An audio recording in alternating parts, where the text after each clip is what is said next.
இன்னைக்கு நம்ம ரொம்ப ஈஸியான ரொம்ப டேஸ்டியான தேங்காய் எதுவும் சேர்க்காம 20 நிமிஷத்துல ஒரு அருமையான சட்னி ரெசிபியை தான் பார்க்க போறோம். இது பாம்பே சட்னி ரெசிபிங்க.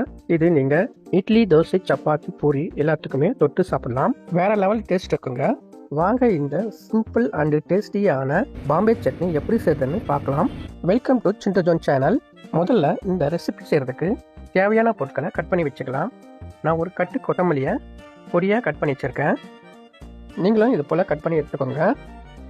நெக்ஸ்ட்டு ஒரு பெரிய சைஸ் வெங்காயத்தை இந்த மாதிரி நீட்ட வாக்கில் கட் பண்ணி எடுத்துக்கோங்க.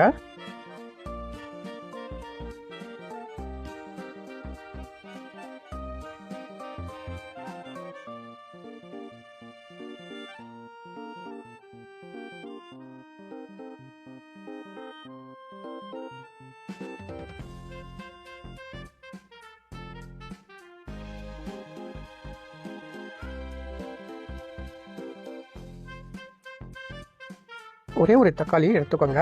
அதையும் இது மாதிரி நீட்ட வாக்கில் கட் பண்ணி எடுத்துக்கலாம். ஒரு தக்காளி ஒரு வெங்காயம் போதுங்க இந்த சட்னி பண்ணுறதுக்கு. இந்த பாம்பே சட்னி ஒரு முறை செஞ்சு பாருங்கள். எல்லோருமே நல்லா விரும்பி சாப்பிடுவாங்க. அந்தளவுக்கு நல்லா டேஸ்ட்டாகவும் இருக்கும்.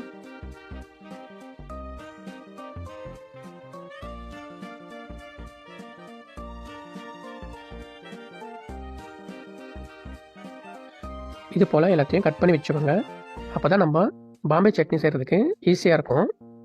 மல்லி இலை எந்த அளவுக்கு சேர்க்குறோமோ அந்த அளவுக்கு இந்த சட்னி ரொம்ப டேஸ்ட் கொடுக்குங்க.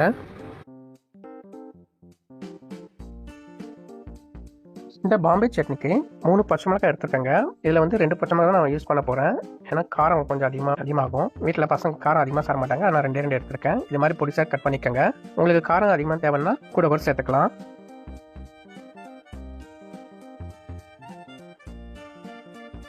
ஒரு இஞ்சியை தோல் சீவிட்டு இந்த மாதிரி பொடிசாக கட் பண்ணி எடுத்துக்கோங்க.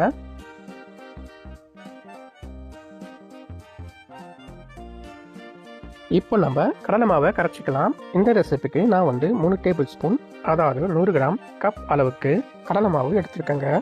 இது கூடவே தேவையான அளவு உப்பு சேர்த்துக்கோங்க. இப்போ இந்த கடலை மாவில் தண்ணி ஊற்றி கரைச்சிக்க போகிறேங்க. 100 கிராம் மாவுக்கு நான் 1/2 லிட்டர் தண்ணி கொஞ்சமாக சேர்த்து கரைச்சி எடுத்துக்கிறேங்க. நீங்களும் இது போல் கரைச்சி எடுத்துக்கோங்க.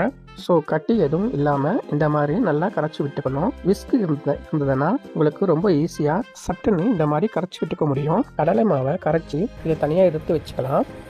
இப்போ நம்ம சட்னியை தாளிச்சிக்கலாம். அதுக்கு ஒரு கடாய் எடுத்துக்கோங்க. 3 டேபிள் ஸ்பூன் எண்ணெய் சேர்த்துக்கோங்க. 1 ஸ்பூன் கடுகு உளுந்து ஆட் பண்ணிக்கலாம். கடுகு நல்லா பொரிஞ்சு வந்த பிறகு கடலை பருப்பையும் சேர்த்துக்கலாம்.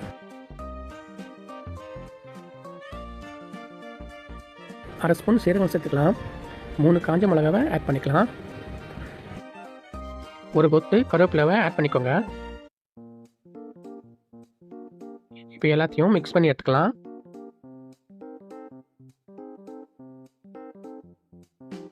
இப்போ லைட்டாக ப்ரௌனிஷ் ஆயிடுச்சு.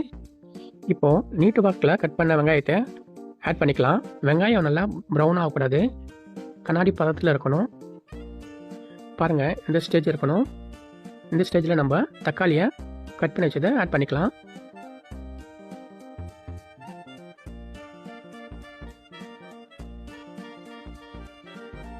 ஸ்டவ் மீடியம் ஃப்ளேமில் இருக்கட்டும். கட் பண்ணி வச்சிருந்த இஞ்சி துண்டியும் சேர்த்துக்கலாம். இவங்களையும் நல்லா மிக்ஸ் பண்ணி எடுத்துக்கலாம். தக்காளி லைட்டாக வதங்கினதும் கட் பண்ணி வச்சிருந்த பச்சை மிளகாயும் ஆட் பண்ணிக்கலாம். இவங்களையும் நல்லா மிக்ஸ் பண்ணி எடுத்துக்கலாம். இப்போது கரைச்சி வச்ச கடலை மாவையும் இல்லை ஆட் பண்ணிக்கலாம். 1/2 டம்ளர் தண்ணி சேர்த்துக்கோங்க. தண்ணி சேர்த்த பிறகு நல்லா மிக்ஸ் பண்ணி விடுங்க. 1 ஸ்பூன் கரம் மசாலா சேர்த்துக்கோங்க. கரம் மசாலா சேர்த்து நல்லா மிக்ஸ் பண்ணி விடுங்க.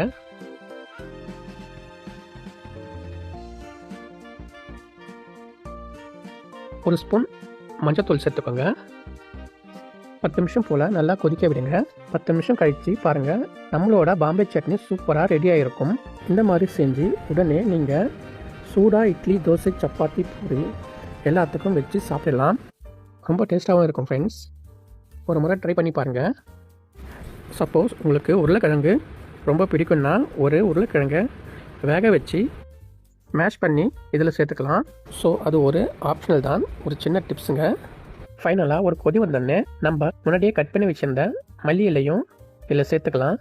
மல்லி இலையை எந்த அளவுக்கு சேர்க்குறோமோ அந்த அளவுக்கு இந்த பாம்பே சட்னி நல்லா டேஸ்ட் கொடுக்கும். லாஸ்ட்டாக ஃபைனலாக ஒரு 3 ஸ்பூன் நெய்யை விட்டு இறக்கிடலாம். ஸோ நம்மளோட பாம்பே சட்னி சூப்பராக ரெடி ஆயிடுச்சுங்க. நீங்களும் வீட்டில் இது மாதிரி ஒரு வாட்டி ட்ரை பண்ணி பாருங்கள். அடிக்கடி வீட்டில் செய்ய சொல்லுவாங்க, அந்தளவுக்கு டேஸ்ட்டாக இருக்கும். உங்களுக்கு இந்த வீடியோ பிடிச்சிருந்தால் லைக் பண்ணுங்கள், கமெண்ட் பண்ணுங்கள், சப்ஸ்கிரைப் பண்ணுங்கள், பக்கத்தில் இருக்க பெல் ஐக்கனும் கிளிக் பண்ணுங்கள். அப்போ தான் இந்த மாதிரி வீடியோ உங்களுக்கு உடனுக்குடன் நோட்டிஃபிகேஷனாக வரும். ஓகே ஃப்ரெண்ட், நெக்ஸ்ட் வீடியோவில் வேறு ரெசிபியோட உங்களை சந்திக்கும் வரை உங்கள் சிண்டு டோன் சேனல். பாய் பாய், டேக் கேர்.